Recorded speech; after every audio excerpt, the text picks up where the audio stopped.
राधे राधे दोस्तों। आज हम आपको सुनाएंगे एक माँ की कहानी जो अपनी ममता के लिए मरकर भी दूसरा जन्म लेकर आती है।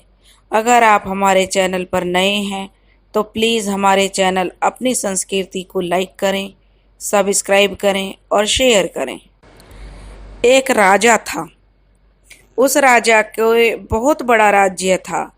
बहुत दूर दूर तक उसका राज्य फैला हुआ था। उसकी प्रजा चारों तरफ से सुखी थी।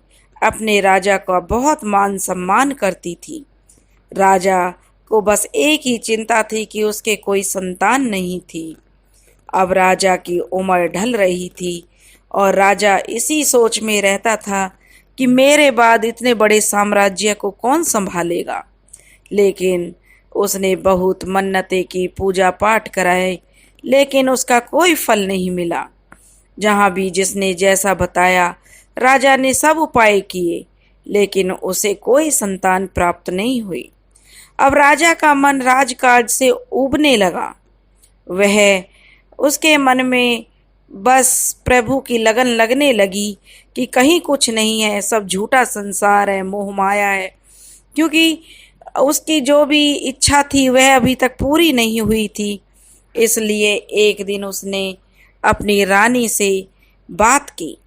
उसने रानी से कहा, रानी, हमारी उम्र ढल रही है, हम बुढ़ापे की तरफ बढ़ रहे हैं, लेकिन अभी तक हमारे कोई संतान नहीं हुई। हमारा जीने का क्या फायदा है?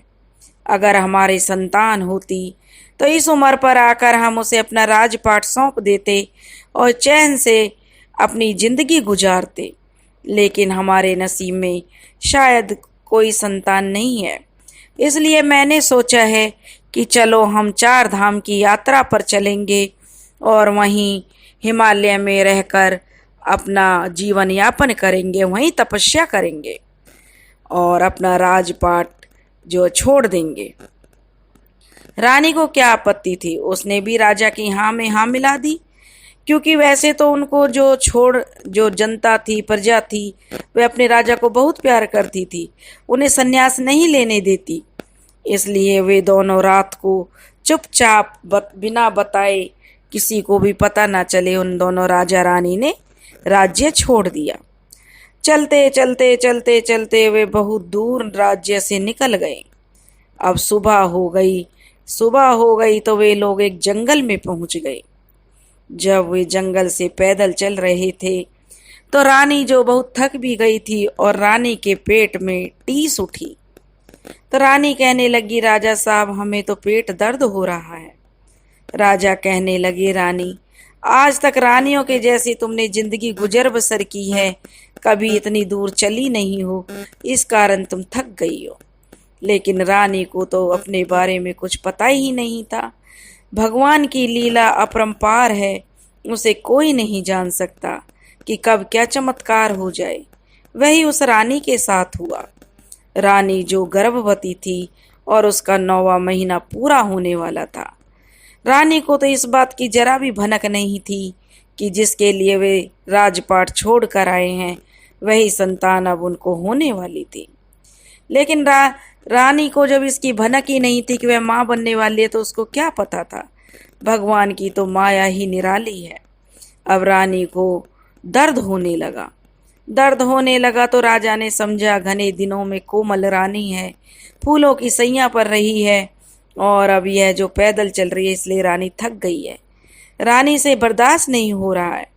लेकिन रानी को दर्द बहुत हो रहा था। वह राजा से बोली कि तुम इंतजार करो, और वह पेड़ों के झुरमुट की तरफ चली गई। वहां जाकर जब उसको प्रसव पीड़ा हुई तो उसने एक सुंदर से बच्चे को जन्म दिया। यह देखकर रानी बड़ी आश्चर्यचकित हुई कि उसे आज तक तो यह पता ही नहीं चला कि वह गर्भवती है। यह भगवान की कैसी लीला है। और अगर अब हमने संकल्प ले लिया है, राज्य भी छोड़ दिया है, अगर मैं राजा से कहूंगी तो राजा मेरी बात का विश्वास नहीं करेंगे और ना ही वह अब अपने राज्य को जाएंगे। उसने इसे भगवान का जो भी खेल है, भगवान की माया मानकर कि भगवान की माया निराली है, उसने उस बच्चे को वहीं पेड़ों के झुरमुट में छिपा दिया और स्वयं आकर राजा से कहने लगी, चलिए राजा साहब, लेकिन वह राजा के साथ जाने तो लगी, लेकिन अपने बच्चे के बारे में भगवान से प्रार्थना कर रही थी, हे भोलेनाथ मेरे बच्चे की रक्षा करना। जिस बच्चे के लिए हमने राज्य छोड़ दिया वह बच्चा अब आ गया, लेकिन अब हम क्या कर सकते हैं। अब जो इस बच्चे का नसीब होगा वही होगा। वह बार बार, उसका मन तो उस बच्चे में लगा हुआ था। राजा चलते चलते रानी से जो भी बातें करते, रानी का ध्यान तो अपने बच्चे में था।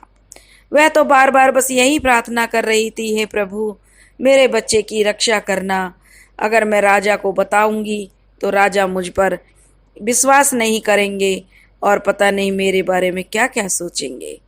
इसलिए वह रानी अब राजा के साथ चल दी। 4 धाम की यात्रा करते हुए वे लोग हिमालय की घाटी में पहुंच गए, जहां वे तपस्या करने के लिए और अपना जीवन बिताने के लिए आए थे। लेकिन रानी का मन अपने बच्चे में लगा हुआ था कि पता नहीं कोई जंगली जीव आकर उस बच्चे को खा ना जाए, कहीं भूख प्यास से तड़प तड़प कर वह बच्चा मर ना जाए। लेकिन रानी क्या कर सकती थी। उधर भगवान की करनी ऐसी हुई कि एक ब्राह्मण था और एक ब्राह्मणी, दोनों 4 धाम की यात्रा पर जा रहे थे। उन्होंने भी मनौती मांगी थी, उनके भी कोई संतान नहीं थी। जब ब्राह्मण और ब्राह्मण की पत्नी उस जंगल से जा रहे थे तो ब्राह्मण की पत्नी ने उस बच्चे के रोने की आवाज़ सुनी। तब वह ब्राह्मण से कहने लगी कि देखो, जंगल में किसी बच्चे के रोने की आवाज़ आ रही है। तब ब्राह्मण ने अपनी पत्नी को समझाया कि तू हर समय बच्चे के बारे में सोचती है, इसलिए तुझे ऐसा लग रहा है। यहाँ बियाबान जंगल में भला बच्चा कहाँ से आएगा। अगर कोई बच्चा होता भी तो जंगली जीव क्या उसे अब तक जीवित छोड़ते। जरूर कोई शेर बघेर का कोई बच्चा होगा। जितनी जल्दी हो सके यहाँ से निकल लो, क्योंकि यहाँ रुकना खतरे से खाली नहीं है। हिंसक जीवों से जंगल भरा पड़ा है। लेकिन जो ब्राह्मणी थी वह कहने लगी कि नहीं, मुझे बच्चे के रोने की आवाज़ आ रही है। अब वह इधर उधर देखने लगी। उसने ब्राह्मण से कहा कि तुम रास्ते पर खड़े हो जाओ और मैं जरा खोज कर आती हूँ। और ब्राह्मणी जब उस बच्चे के रोने की आवाज़ की दिशा में बढ़ी तो पेड़ों के झुरमुट से उस बच्चे के रोने की आवाज़ आ रही थी। ब्राह्मणी ने जाकर जब उन पेड़ों के पत्तों को हटाया तो देखा कि एक बहुत ही सुंदर सा बच्चा रो रहा था। उस ब्राह्मणी ने उस बच्चे को उठा लिया और अपने सीने से लगा लिया और ब्राह्मण से कहने लगी, देखो, जिसके लिए हम जा रहे थे भगवान ने वह प्रार्थना हमारी सुन ली और हमें वह बच्चा यहीं पे मिल गया। वे भगवान का धन्यवाद करने लगे। ब्राह्मण भी अपनी पत्नी की बातें सुनकर बड़ा खुश हुआ, क्योंकि उन्हें बच्चा जो मिल गया। ब्राह्मण की पत्नी ने जैसे ही अपने बच्चे को, जो बच्चा मिला था उसको सीने से लगाया था तो उसके सीने में दूध आ गया। ब्राह्मणी समझ गई कि यह मेरा ही बेटा है, मैं इसे अपने बच्चे की तरह पालूंगी और इसका पालन पोषण करूंगी। ब्राह्मण और ब्राह्मण की पत्नी भगवान के हाथ जोड़कर अब आगे नहीं गए, वापस अपने घर की तरफ चल दिए। जब वे लोग वापस आए तो गांव के लोग उनसे पूछने लगे कि ये बच्चा किसका है। तो ब्राह्मणी ने उन्हें सारी बात बता दी और कहा कि जैसे ही मैंने इसे सीने से लगाया तो मेरे सीने में दूध उतर आया। सब लोग कहने लगे कि कोई नहीं, तुम ही आज से इसकी असली माँ हो। अब ब्राह्मणी और ब्राह्मण अपने बच्चे का, जो उन्हें बच्चा मिला था उसका अपने बच्चे की तरह पालन पोषण करने लगे। उधर जो रानी थी, राजा हिमालय की घाटी में पहुंच गए। राजा तपस्या करने के लिए बैठ गया, रानी भी बैठी थी, लेकिन रानी का मन तो अपने बच्चे में लगा हुआ था। वह भगवान से कह रही थी, हे प्रभु, बस यही प्रार्थना कर रही थी, मेरे बच्चे को कोई पालने वाला मिल जाए, मेरे बच्चे की रक्षा करना। नहीं तो, क्योंकि उस जो रानी थी उसका स्वास्थ्य अभी दिन पे दिन ढलता जा रहा था। वह भगवान से प्रार्थना कर रही थी कि अब मेरी जीने की कोई लालसा नहीं है, प्रभु मुझे मुक्ति दे और मुझे मुक्ति देकर मुझे वहीं जन्म दे जहाँ मेरा बच्चा पल रहा है। या तो मेरा बच्चा इस दुनिया में नहीं है तो मुझे जन्म मत दे, अगर इस दुनिया में मेरा बच्चा है तो मुझे उसी घर में जन्म दे। प्रभु ने शायद रानी की बात सुन ली और रानी ने अपना शरीर त्याग दिया। इधर रानी ने अपना शरीर त्याग दिया, उधर जो ब्राह्मण के घर में गैया बंधी हुई थी, उस गैया ने एक बछिया को जन्म दिया। क्योंकि जो रानी थी, अब उसका पुनर्जन्म बछिया के रूप में हुआ, जो गाय की बछड़ी थी। अब वह बछिया, उधर बछिया धीरे धीरे बड़ी होने लगी और उधर उस ब्राह्मणी का बेटा बड़ा होने लगा। धीरे धीरे बच्चा 2-2.5 साल का हो गया, तो जो बछिया थी वह भी अब गाय बन गई थी और दूध देने लगी थी। वह ब्राह्मणी उस बच्चे को अपना दूध पिलाती और उस गाय का दूध पिलाती। गाय उस बच्चे को देखकर बड़ी खुश होती, मन ही मन बड़ी, क्योंकि गाय को तो सब पता था कि यह मेरा बच्चा है।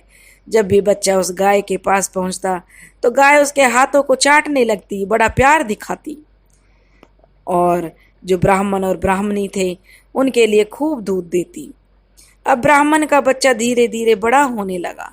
अब वह 7-8 साल का हो गया। बच्चा बहुत नटखट था, बहुत ही शैतानी करता था। अब ब्राह्मण और ब्राह्मण की पत्नी ने उसका एक दाखिला स्कूल में करवा दिया ताकि वह कुछ पढ़ लिख जाए।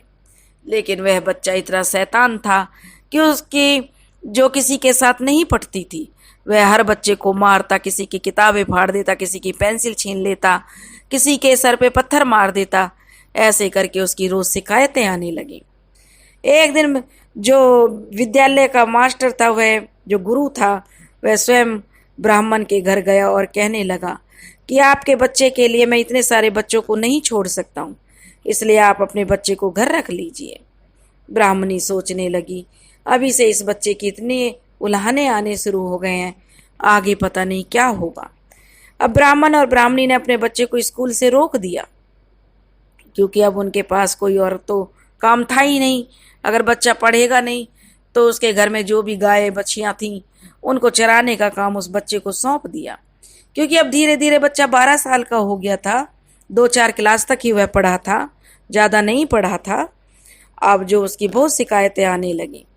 वह गाय चराने जाता तो किसी के भी खेत में अपनी गायों को खोल देता, गाय उसकी फसल को नष्ट कर देती, चर जाती। तो उनकी शिकायतें भी ब्राह्मण और ब्राह्मणी के पास आने लगी।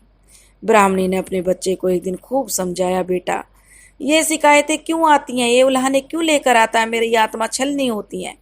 मैं अपने बच्चे से ऐसी उम्मीद नहीं करती हूँ, मैंने तुझे बड़े दुखों से पाला है। अब जो लड़का, गाय तो चराना उसका नहीं छुड़ाया था, अब वह लड़का रोज गाय चराने के लिए जाता, सुबह जाता और शाम को अपने घर आता। अब जो एक दिन एक बहुत ही सुंदर सी चिड़िया थी जो उधर फुदक फुदक कर घूम रही थी। वह लड़का उस चिड़िया को देख रहा था। चिड़िया को देखकर उसका मन उसे पकड़ने को हुआ, क्योंकि वह चिड़िया उसे बहुत पसंद आ गई। तो उस लड़के ने उस चिड़िया को पकड़ लिया और उसके साथ खेलने लगा। वह चिड़िया के साथ खेल रहा था, उसने उसे पकड़ लिया क्योंकि वह उसे आज़ाद नहीं कर रहा था। वह चिड़िया कोई और नहीं, वह स्वयं इंद्र के दरबार की एक सुंदर सा पक्षी था, जिसके बिना इंद्र के दरबार में सब उदास बैठे हुए थे। इंद्र ने जब भगवान विष्णु और ब्रह्मा से यह बात बताई कि पृथ्वी लोक पर एक बच्चा है जिसने उस पंछी को पकड़ लिया है और छोड़ नहीं रहा है, मेरे दरबार में इंद्र लोक में सब उदास हैं, उसके बिना किसी का मन नहीं लग रहा है, इसलिए आप उस पंछी को लेकर आए। भगवान विष्णु और ब्रह्मा जी एक साधु का भेष बनाकर मृत्यु लोक पर आ गए और उस बच्चे के पास पहुंचे। उस बच्चे से कहने लगे, बच्चे तुम इस पंछी का क्या करोगे? तो वह कहने लगा, मुझे अच्छा लगा है इसलिए मैं इससे खेल रहा हूँ। वे कहने लगे कि इस पंछी को हमें दे दो, लेकिन लड़के ने साफ मना कर दिया। अब साधु बने विष्णु जी और ब्रह्मा जी उस बच्चे से कहने लगे, लेकिन बच्चा भी जिद पर अड़ गया, वह छोड़ने को बिल्कुल तैयार नहीं था। तभी जो उसकी माँ थी, जिस माँ ने उसे जन्म दिया, जो अब गैया बनी हुई थी, वह एक पड़ोस के खेत में घुस गई और उसकी फसल खाने लगी।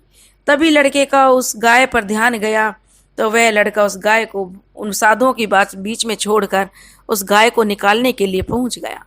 तभी वह गाय उस लड़के से कहने लगी कि इनकी बातों में मत आना, जब ये वचन भर लें तब इनकी बात मानना, और वचन भर के आप कहना कि मुझे इंद्र की बेटी से विवाह करना है, यह वचन भरवाना। गाय को बोलता देखकर लड़का बड़ा हैरान हुआ, क्योंकि आज से पहले वह गाय कभी नहीं बोली थी। उसके बाद वह लड़का गाय को निकाल लाया और उन साधुओं के पास आ गया।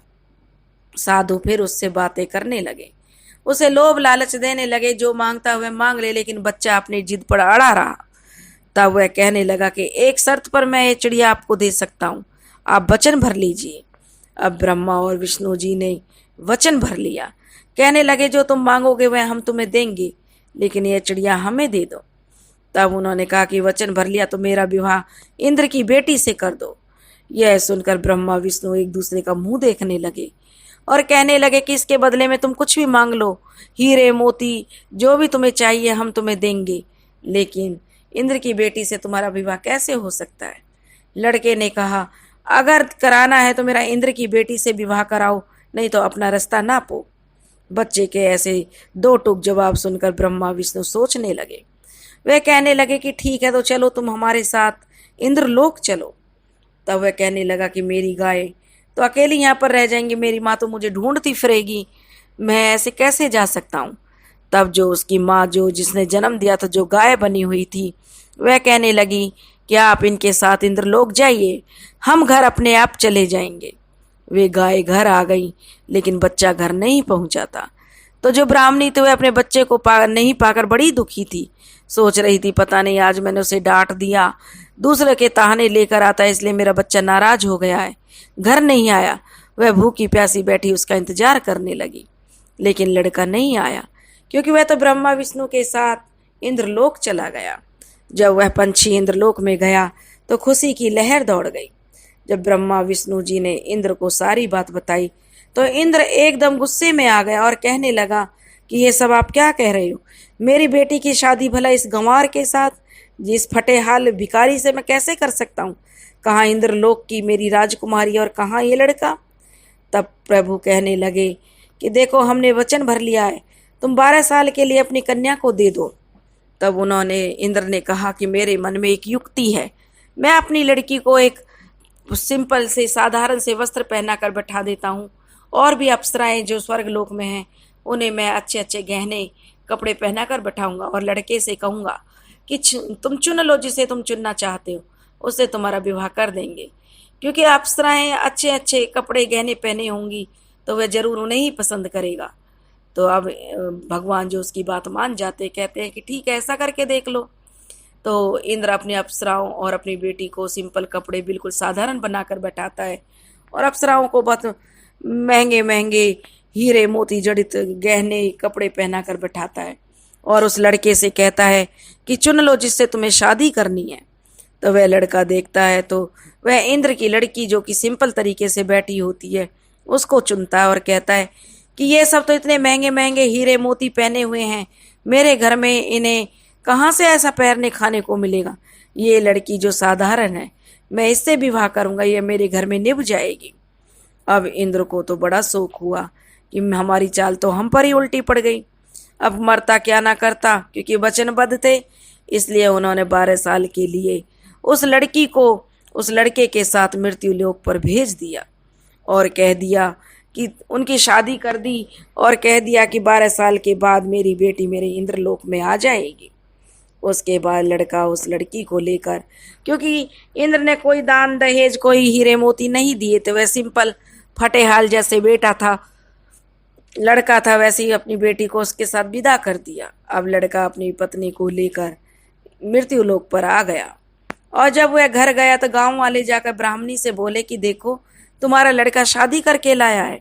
ब्राह्मणी को इस बात का विश्वास नहीं हुआ, क्योंकि वह तो पहले से ही जो दुखी थी, वह 2 दिन से बेटा घर नहीं आया था।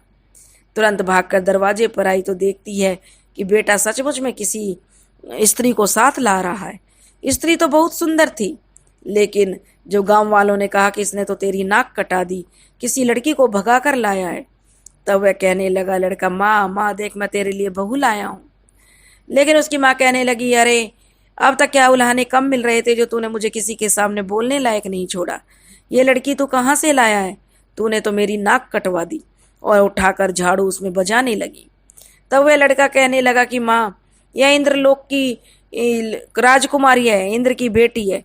उसकी माँ कहने लगी, अच्छा इंद्रलोक की राजकुमारी ऐसे फटे हाल होती है, बता तू कहाँ से लाया इस लड़की को, जा वहीं छोड़ कर आ जहाँ से लेकर आया। माँ ने अपने बेटे बहू को घर में नहीं घुसने दिया। बेचारा अपनी बीवी को लेकर उसी जंगल में आ गया जहाँ वह गाय चराता था और उसी पेड़ के नीचे बैठ गया। दोनों पति पत्नी बैठे हुए थे। तभी शाम हो गई, अंधेरा होने को आया, लेकिन ऊपर छत नहीं थी, सोने के लिए उन्हें कुछ चाहिए था। तभी लड़के को गाय की बात याद आई और वह उस गौशाला में पहुंच गया। गौशाला में दोनों पति पत्नी जाकर जो है सो गए। अब जो दोनों को भूख लगी थी तो लड़का तो जो है पड़ते ही सो गया, लेकिन लड़की को कहाँ नींद आ रही थी। वह तो इंद्रलोक की राजकुमारी थी जो फूलों की सैया से नीचे नहीं उतरती थी, और आज जो वह एक गौशाला में थी। यह देखकर वह भगवान से मन ही मन प्रार्थना कर रही थी। इंद्रदेव ऊपर से सब देख रहे थे, वे बड़े दुखी हो रहे थे। तभी उस लड़की की एक सखी 2 थालों में भोजन लेकर आई, और एक थाल का भोजन उस राजकुमारी ने किया और दूसरे थाल का भोजन उसने लड़के को जगा कर कराया। और लड़के ने पूछा कि भोजन कहाँ से आया है, तो वह कहने लगी तुम्हें इससे क्या है, तुम भोजन कीजिए। और उसने भोजन किया और फिर सो गए। अगले दिन सुबह हुई तो वह फिर अपनी माँ से पूछने गया कि माँ, मैं तेरी बहू को लेकर आया हूँ, तू मुझे आने देगी या नहीं। उसकी माँ ने साफ मना कर दिया कि नहीं आने दूंगी। तब वह लड़का वापस लड़की के पास आया और बोला कि चलो हम कहीं चलते हैं, मेरी माँ तो नहीं मुझे घर में घुसने दे रही है। तब वह लड़की कहने लगी कि जाओ और अपनी माँ से एक बार और पूछ के आओ, नहीं तो उसका कर्ज उतार कर आओ। तब वह लड़का अपनी माँ के पास गया और कहने लगा, माँ क्या तुम मुझे अंदर आने देगी या नहीं। उसकी माँ कहने लगी कि नहीं आने दूंगी। तब वह कहने लगा तो ठीक है माँ, मैं गाँव छोड़कर जा रहा हूँ। तो वह कहने लगी कहाँ जाएगा, जाने से पहले मेरा कर्ज तो उतार के जा, मैंने तुझे पाला पोसा इतना बड़ा किया है। तब वह कहने लगा कि ठीक है। तब वह अपनी बीवी के पास गया और कहने लगा कि मेरी माँ अपना कर्ज उतारने के लिए बोल रही है। तब वह लड़की अपने सिर की चूड़ामणि खोलकर उस लड़के को देती है और कहती है कि जाओ अपनी माँ को दे आओ। तब वह लड़का कहता है, माँ कितना कर्जा है तेरा। तब वह जो उसकी माँ होती है कहती है, मैंने तुझे लाखों रुपए का दूध पिलाया, उतार मेरा कर्जा। तब वह चूड़ामणि जो हीरे मोतियों से जड़ित थी अपनी माँ को दे देता है। हीरे मोतियों से जड़ी चूड़ामणि देखकर उसकी माँ बड़ी अचंभित होती है कि इतनी महंगी चूड़ामणि इसके पास कहाँ से आई। वह कहने लगी कि तूने कहीं चोरी चकारी की है क्या। तब वह कहने लगा कि नहीं, मैं भला चोरी चकारी क्यों करूँगा, मुझे तो मेरी बीवी ने दी है। अब जो लड़का वहाँ से चल देता है, उसकी माँ बहुत रोती है, फिर पीछे पीछे उनके भागती है कि बेटा रुक जा, बेटा रुक जा, लेकिन वह अपनी पत्नी को लेकर आगे निकल जाता है। बुढ़िया बहुत रोती है कि क्यों मैंने अपने बेटे को जाने दिया। अब बुढ़िया बेचारी रो रो के बैठ जाती है। उधर दोनों पति पत्नी चलते चलते दूसरे राज्य की सीमा में पहुंच जाते हैं और वहाँ के राजा से एक थोड़ी सी ज़मीन मांगते हैं कि हमें थोड़ी सी ज़मीन दे दो जिस पर हम अपना घर बना कर रहें। वहाँ का जो राजा था वह बड़ा लालची था। वह कहने लगा कि ठीक है, मैं तुम्हें ज़मीन दे देता हूँ, उसके लिए मुझे पैसों की ज़रूरत है। वह जो लड़के की पत्नी होती है, इंद्रलोक की राजकुमारी होती है, उसे पैसे दे देती है और राजा जो ऐसी ज़मीन उन लोगों को देता है जहाँ हड्डियों के ढेर पड़े हुए थे, जहाँ पर जीव जंतुओं को मार कर छीला जाता था, उनकी खाल उतारी जाती थी। वह ज़मीन पर हड्डियों के ढेर थे जहाँ पर वह लड़की और वह लड़का दोनों बैठ जाते हैं। लड़की को तो बदबू इतनी आती है कि उसका तो जीना मुहाल हो जाता है। लड़का बेचारा थका हारा होता तो पड़ के सो जाता है। अब जो लड़की मन ही मन अपने प्रभु से, अपने पिता से प्रार्थना करती है कि पिताजी मुझे क्यों इस मृत्यु लोक में भेज दिया, मेरी क्या दोस्त था जो तुमने मुझे इतनी बड़ी सजा दी। उसके पिता भगवान विष्णु से कहते हैं। तभी ब्रह्मा जी जो कहते हैं कि ठीक है, हम उसकी समस्या को हल कर देंगे, और वे प्रजापति को भेजते हैं। तभी भगवान विष्णु विश्वकर्मा को बुलाते हैं और उनसे कहते हैं कि जो इंद्रलोक की राजकुमारी है उसका महल बना दीजिए, वहाँ सब सुख सुविधाएं रात रात में वहाँ पर सब चीज़ तैयार हो जाए। विश्वकर्मा मृत्यु लोक पर आते हैं और जहाँ पर वह लड़का सोया हुआ होता है वहाँ पर रात रात में बहुत अच्छा महल, बाग बगीचे, कुएं, तालाब सब बना देते हैं।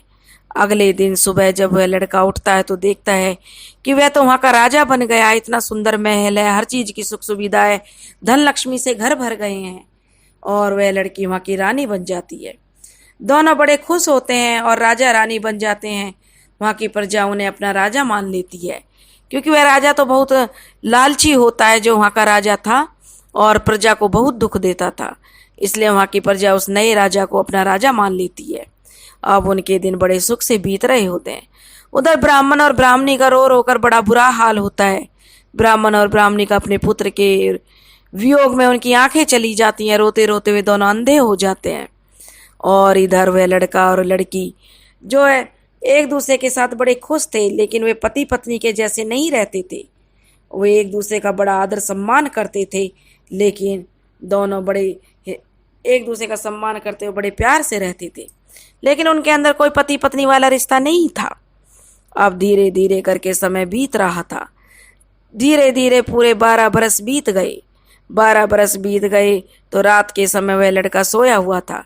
तभी इंद्र देवता प्रकट हुए और अपनी बेटी से कहने लगे कि चलो, तुम्हारे 12 बरस पूरे हो गए, अब तुम्हें अपने इंद्रलोक चलना चाहिए। तुम्हारे वियोग में मैंने 12 बरस कैसे काटे हैं, क्योंकि तुम तो मेरी बड़ी प्राणों से प्यारी बेटी हो, मेरी लाडली बेटी हो। लेकिन वह लड़की जो होती है वह लड़के से अपने दिल ही दिल में प्रेम करने लगती है, क्योंकि वह 12 बरसों से उसके साथ रहती है। लड़का भी उसकी बहुत इज्जत करता है, बहुत प्यार से उसे रखता था, हर चीज़ का उसका ख्याल रखता था। तो उसके भोलेपन से लड़की को बहुत प्यार हो जाता है। उधर लड़का भी मन ही मन लड़की को बहुत प्यार करने लगता है, लेकिन एक दूसरे को कभी भी वो दोनों जाहिर नहीं होने देते हैं। अब इंद्र देवता अपनी बेटी को लेकर चल देते हैं। तो लड़की अपनी उंगली को चीर कर उसके जो गमछा पर लिख देती है कि अगर मुझे ढूंढना है तो मेरे पीछे पीछे आ जाना और मुझे ले आना। अगर मुझे लाना चाहते हो तो मैं तुम्हारे साथ आ जाऊंगी। अगली सुबह जब लड़के की आंख खुलती हैं तो क्या देखता है कि वही हड्डियों का ढेर है, ना कोई महल है, ना कोई नौकर चाकर है। वह समझ जाता है कि जरूर 12 बरस पूरे हो गई, लेकिन वह लड़की से बहुत प्यार करता था, इसलिए उसकी हालत बड़ी पागलों जैसी हो जाती है। वह इधर उधर भागने लगता है और लड़की को ढूंढने लगता है। चलते चलते वह जिधर मुंह उठता है उसी दिशा में वह चल देता है। चलते चलते वह एक कुएं पर पहुंच जाता है। वहां पर एक पनिहारी पानी भर रही थी। उससे वह कहता है कि तुमने क्या इंद्र देवता को अपनी बेटी को ले जाते हुए देखा है? तब वह पनिहारी कहती है कि नहीं, मैंने किसी को नहीं देखा, मैं तो पानी भरने आई थी और अब पानी भरकर जा रही हूँ। वह लड़का बड़ा रोता है और भूखा प्यासा एक पेड़ के नीचे जंगल में पड़ा रहता है, क्योंकि उसे बेहोशी छा जाती है, क्योंकि भूखा प्यासा चलते चलते बहुत थक गया है। अब जो राजकुमारी थी इंद्रलोक की, वह ऊपर से सब देख रही थी। उसे लड़के पर बड़ी दया आ रही थी। उसने अपनी सखियों को भेजा और कहा कि जाओ तुम उस लड़के को इंद्रलोक लेकर आओ। जब वह सखियां आईं तो उन्होंने उस लड़के को सारी बात बताई, लेकिन वह लड़का कहने लगा कि मैं इंद्रलोक कैसे जाऊंगा। तब जो राजकुमारी की सखियां थी उन्होंने उस लड़के को एक सूगा बना दिया। सूगा बनाकर उसे वे अपने साथ ले गई।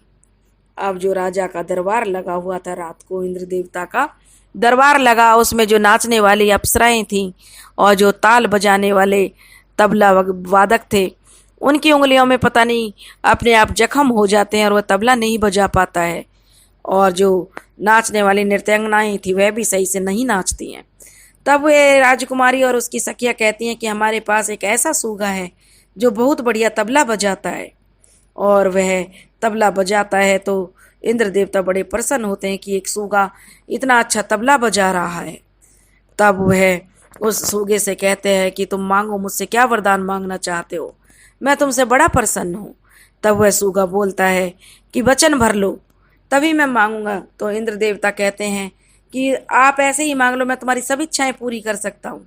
लेकिन क्योंकि उस तोते को तो पहले ही राजकुमारी अच्छे से बता देती है कि तुम वचन भरवा लेना और मेरे पिता से मेरी शादी के लिए वर मांग लेना, नहीं तो तुम बिना वचन के कुछ मत कहना। क्योंकि राजकुमारी ने उसे पहले ही बता दिया था, इसलिए जो लड़का तोता बना हुआ था वह कहता है कि नहीं, वचन भर लो। अब इंद्र देवता तो समझते हैं कि यह बेचारा ज़्यादा से ज़्यादा क्या मांगेगा, अपनी आज़ादी मांगेगा, धन दौलत से तो पंछी को क्या प्यार है। राजा जो है वचन भर लेता है। वचन भरने के बाद वह लड़का अपने असली रूप में आ जाता और कहता है कि हे इंद्र देवता, अपनी बेटी के साथ मेरा विवाह कर दीजिए। अब राजा बड़े सोच में पड़ जाता है, क्योंकि राजा ने तो वचन भर लिया था, तो इसलिए राजा कुछ कर भी नहीं सकता। अब वह अपनी लड़की की शादी पूरे तौर तरीके से, पूरे रीति रिवाजों के साथ उस लड़के के साथ कर देता है और उन्हें बहुत सा दान दहेज, हीरे मोती घोड़े हाथी बहुत सा माल देकर उन्हें विदा करता है।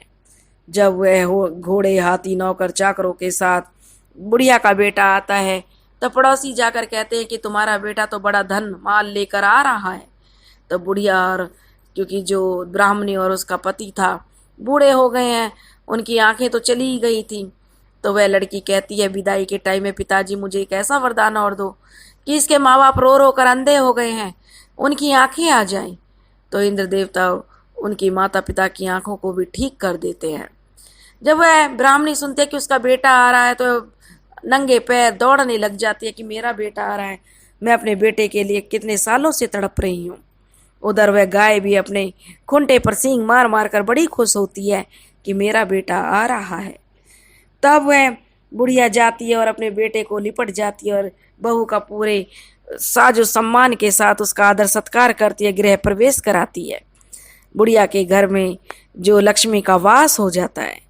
अब जो इंद्र की बेटी कहाँ इंद्रलोक की राजकुमारी और कहाँ ब्राह्मण के घर की बहू बन जाती है। दोनों बड़े प्रेम से रहने लगे।